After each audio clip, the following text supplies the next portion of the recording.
update sa naging pagyanig sa Cebu kamakailan at sa patuloy na aktibidad ng Bulkang Mayon ating aalamin kasama si FIVOX Director Dr. Teresito Bacolcol.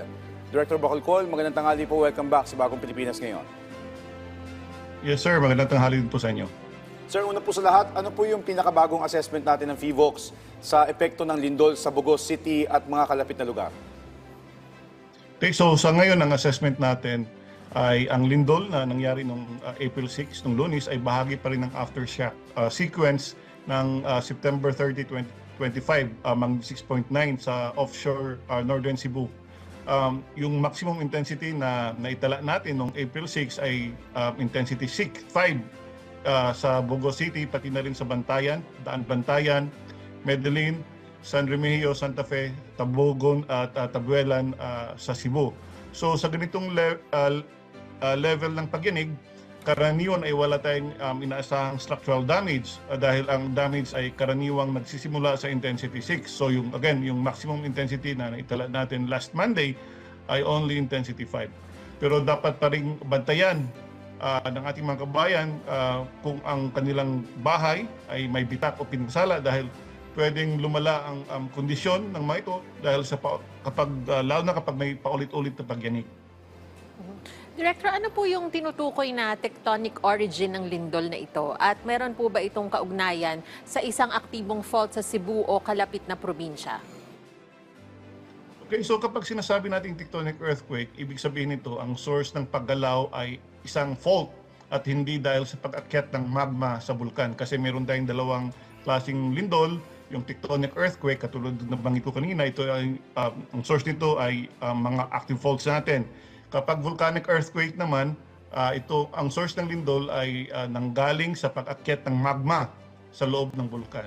So yes, the same fault that generated the magnitude 6.9 event last September 30 last year, siya din yung nag-generate ng magnitude 5.1 event last Monday. So ibig sabihin nito, bahagi pa rin ito ng aftershock sequence ng magnitude 6.9 event last year. Okay. So, sir, para lang din po malinawan yung ating mga kababayan, no? Sakali po makitaan ng bitak yung ating mga struktura, like yung ating mga tahanan, yung po bang aftershocks ay maaari din pong maging dahilan para gumuho ito ng tuluyan? O kasi ang paniwala ng ilan, pagka aftershocks, medyo mahihina na ito eh. Tama po kayo, kailangan talagang bantayan kasi kung hindi man ito gumuho during the main shock, baka gumuho ito during a strong aftershock. So kapag may napapansin silang mga visible damage or visible cracks doon sa bahay nila, kailangan nilang magsangguni or they have to consult their local, municipal or city engineers bago sila pumasok. Director, batay po sa intensity na umabot sa intensity 5 sa ilang lugar, may posibilidad po ba na ito ay mag-trigger ng mas malakas na lindol? Ano po ang mga pinsala rin na dapat bantayan ng mga lokal na pamahalaan at residente? Okay, so the possibility that a stronger aftershock will follow is always there. Ang dapat bantayan ay ang lumalaking bitak sa bahay at gusali kapag may falling debris or weakened structures at landslide-prone areas, lalo na kung may dati ng pinsala. Okay. Sir, sa ganito po mga pangyayari, pakipaliwanag po, gaano po kahalaga ang earthquake preparedness kahit na hindi naman natin masasabi talaga mapaghahandaan natin ang lindol? At ano po yung mga dapat tandaan ng mga residente, partikular sa Cebu, sa susunod na mga araw? Okay, very important po yung preparedness dahil ang aftershocks ay pwedeng magpapatuloy. So dapat tandaan ng mga residente na they should expect more shaking. So kapag nangyari ito, dapat sundin nila yung tinuturo natin sa kanila na mag-duck, cover and hold. And dapat maging alerto sila pero huwag namang magpanik. Sir, sa ibang update naman po, kamusta naman po ang aktibidad ng Bulkang Mayon sa ngayon? At ano po ang ibig sabihin ng naitalang lava fountaining kahapon ng umaga? Sinyalis po ba ito na mas tumitindi po yung aktibidad ng Mayon Volcano? Okay, so yung lava fountaining ay indikasyon niya na may aktibong paglabas pa rin ng magma at gas sa summit area ng bulkan. Kaya ongoing pa rin and very much active yung eruption process natin. Pero gusto nating linawin na ang lava fountaining ay hindi kaagad nangangahulugan na may magkakaroon ng malalaking explosive eruption. yung pinapakita ng Mayon Volcano ay consistent pa rin naman sa kanyang alert level 3 status. So tinitingnan pa rin natin yung kabuuang monitoring data bago conclude kung tumitindi nga yung activity ng vulkan. Okay.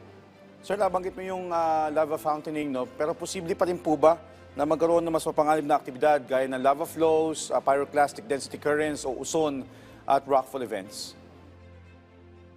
Yes, sa ganitong sitwasyon, malaki ang posibilidad ng lava flows, rock falls at pyroclastic density currents or yung uson na tinatawag natin.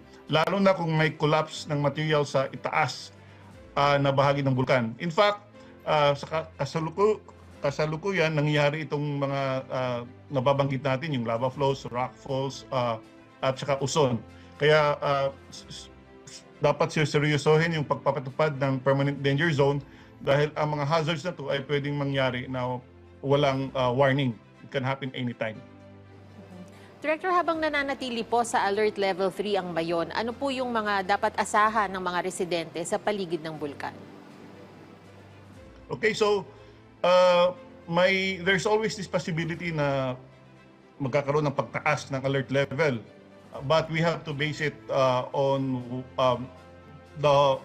we have to base it holistically, not just in one monitoring parameter. So habang nasa alert level 3, ang dapat asahan ay patuloy na unrest at posibilidad ng hazardous eruption-related activity katulad ng lava flow, uson at saka rock falls.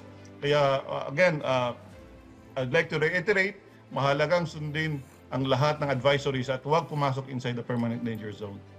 Alright, karagdagang mensahe at paalala nyo lang po sa publiko pagkatapos ng lindol sa Cebu at ang patuloy na mga aktibidad ng binabantayan ninyong mga bulkan. So yung message natin, manatiling kalmado pero dapat manatiling handa at the same time. So sa Cebu, patuloy ang aftershock activity kaya mag-ingat lalo na sa mga may mga nasirang structures. Sa bulkan naman, again, patuloy na sundin yung advisories ng ating tanggapan at ng kanilang mga LGUs at huwag pumasok sa mga permanent danger zones. Alright, on that note, maraming salamat po sa inyong oras, sa impormasyon, FIVOX Director, Dr. Teresito Bacolcol.